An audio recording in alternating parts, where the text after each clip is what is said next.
Comment est-ce qu'on peut se chauffer pour moins cher et en polluant moins grâce aux réseaux de chaleur? Avec quelle énergie on produit la chaleur en France? Est-ce que vous avez déjà entendu parler des réseaux de chaleur? Cindy Melfort, spécialiste chargée d'études des réseaux de chaleur et de froid au CEREMA, elle nous donne toutes les réponses. Générique. À quoi sert l'énergie aujourd'hui? Beaucoup de secteurs. Dans tous les secteurs. Transport, ouais, exactement. Électricité. Le chauffage, Ouais. transport, puis l'énergie musculaire pour se déplacer, quoi. J'en produis en faisant du vélo.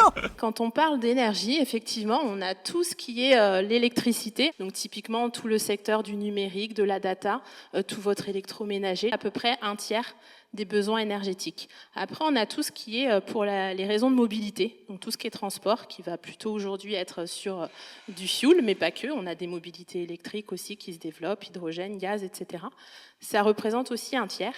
Et puis tout le reste, c'est le secteur de la chaleur. Donc la chaleur, quand on parle de la chaleur, c'est se chauffer, effectivement, produire de l'eau chaude sanitaire, mais aussi tout ce qui est industriel, donc les process industriels qui consomment de la chaleur.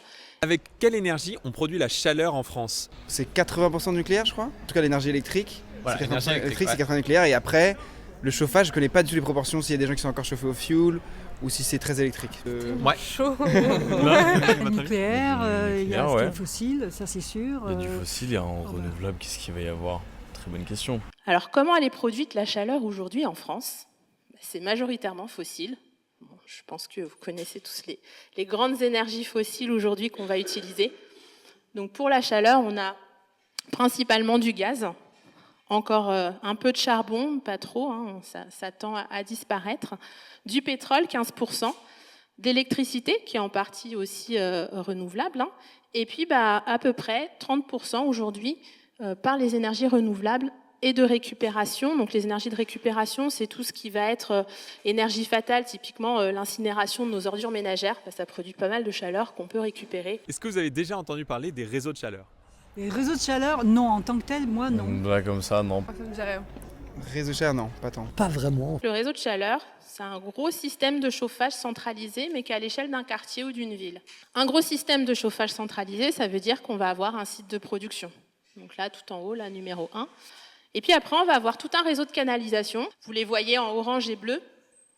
Donc un réseau de canalisation, réseau aller, réseau retour. Donc le réseau aller va aller emmener l'eau chaude au pied des bâtiments. Les bâtiments peuvent être publics, privés, résidentiels, tertiaires, avec une sous-station qui va après venir distribuer la chaleur qui arrive en pied d'immeuble via un réseau de distribution secondaire.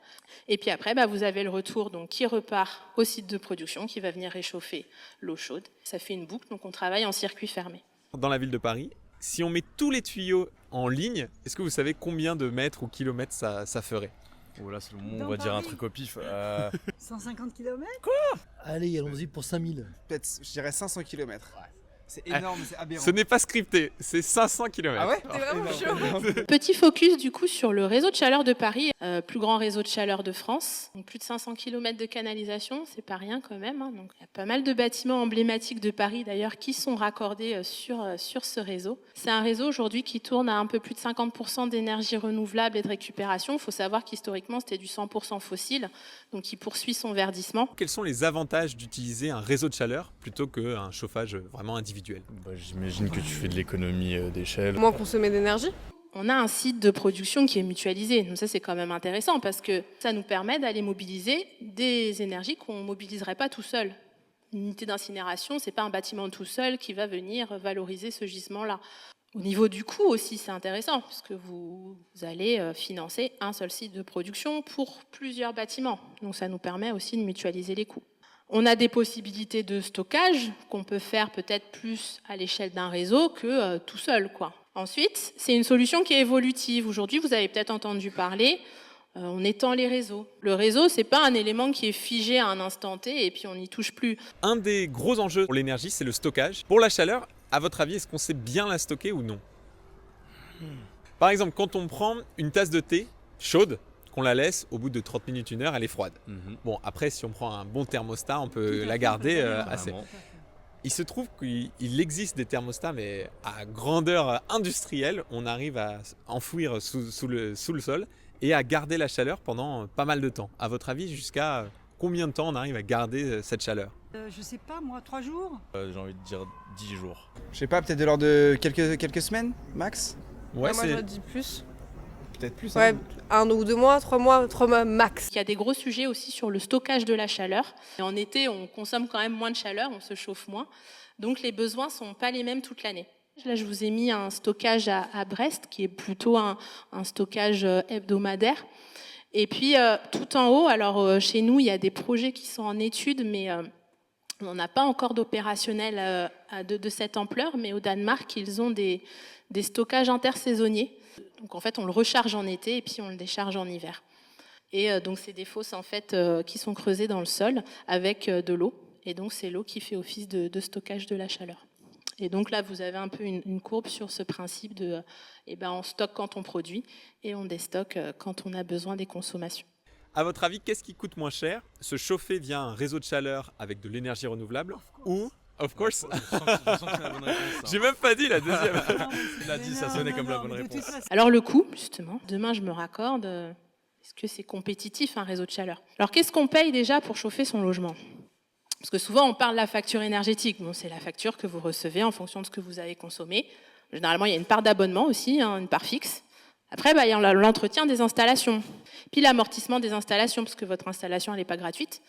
Donc vous l'avez payée à un moment donné, quand vous l'avez installée. Et puis on va prendre en fait un coût d'investissement qu'on va répartir sur la durée de vie de l'installation. Le réseau de chaleur, donc là vous voyez, la facture énergétique qui peut dépendre un petit peu du mix énergétique du réseau. Donc là je vous l'ai dit, c'est en moyenne. On a quand même de l'entretien, parce que voilà, tout ça, il faut l'entretenir. Donc c'est pris au coût global et après c'est réparti sur les abonnés et les usagers. Et puis l'investissement aussi qui est facturé. Globalement, aujourd'hui, on estime qu'on fait des économies de l'ordre de 30% par rapport à une solution fossile. Mais globalement, c'est quand même un système qui est beaucoup plus stable dans le temps, puisque vu les énergies que vous mobilisez, vous avez une vision sur le long terme. On est de plus en plus soumis aux vagues de chaleur et on utilise de plus en plus les clims. À votre avis, quels sont les désavantages des clims? Mais tout. Ça rejette de la chaleur dans les rues. C'est consomme pire, un ça max. consomme énormément. Tout le monde s'équipe de solutions individuelles. Cependant, les solutions individuelles, ça pose quand même un certain nombre de questions, de problématiques. Notamment, quand vous produisez du froid, on rejette de l'air chaud à l'extérieur. Donc on veut refroidir plus. Donc vous rentrez dans un cercle qui n'est pas vraiment vertueux. Et en fait, on renforce ce qu'on appelle les îlots de chaleur urbains. Un chiffre là sur le climat urbain et climatisation, où on estimait qu'à Paris, ça pouvait générer des hausses de 0,25 à 2 degrés sur du climat local, l'impact des solutions individuelles. Les fluides frigorigènes aussi, on utilise des fluides frigorigènes qui ont des forts pouvoirs gaz à effet de serre, des pics de charge sur le réseau électrique. Et puis l'efficacité énergétique, elle est quand même moins intéressante que sur des grosses machines qu'on pourrait mutualiser. Quelle solution collective est-ce qu'on pourrait envisager pour faire face à ces problèmes? Végétaliser les villes. C'est bétonisé, là, on arrache tout ce qui est de l'asphalte, on arrête d'enlever les bocages, on arrête de mettre des choses partout, on remet des arbres dans les villes, on remet des choses sur les toits, le long, des murs végétaux. Mieux isoler les bâtiments. Plusieurs solutions alternatives. Alors dans l'ordre déjà, c'est d'essayer de limiter l'inconfort d'été. Donc on va essayer d'aménager les extérieurs, les villes. Puis après, on a la conception de nos bâtiments. Les façades sud, comment elles sont exposées. Est-ce que j'ai des systèmes pour limiter les apports solaires à l'intérieur ou pas? Des fois, on peut avoir aussi, par exemple, des végétalisations devant une façade. Les dalles actives aussi, sur ces émetteurs, où on peut avoir des solutions de rafraîchissement qui sont aussi intéressantes. Et puis, le dernier recours, c'est une fois qu'on a fait tout ça, mon bâtiment, en été, ça va quand même toujours pas. Et donc là, on va rentrer sur des solutions effectivement de distribution de froid à l'échelle du bâtiment. Donc l'idée, c'est plutôt de proposer des solutions mutualisées de froid qui vont permettre justement d'aller mobiliser, comme pour le réseau de chaleur, des sources qu'on ne mobiliserait pas tout seul. Ce qu'on utilise à Paris pour produire du froid, mais sans consommer d'énergie. On se met tout nu.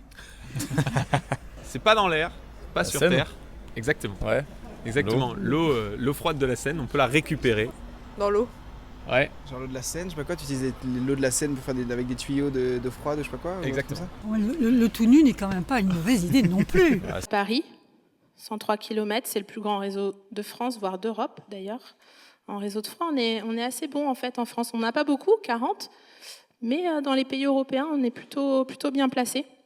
Donc voilà, particularité, notamment on a des prises d'eau sur la Seine, donc logique du free cooling quand on peut. Après c'est complété par des machines à absorption avec de l'électricité. Et notamment, ils ont travaillé aussi à installer des panneaux photovoltaïques là, sur certains bâtiments, dont l'Arena. Des bâtiments aussi emblématiques qui sont raccordés.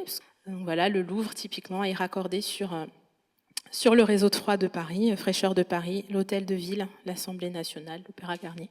Donc c'est des bâtiments intéressants à raccorder. Pour aller encore plus loin, le lien vers la conférence complète de Cindy Melfort au CNAM est en description. Abonnez-vous. Vous pouvez aussi retrouver des vidéos sur ce format sur ma chaîne YouTube de sciences chez Anatole. J'ai plus qu'à vous souhaiter une bonne journée.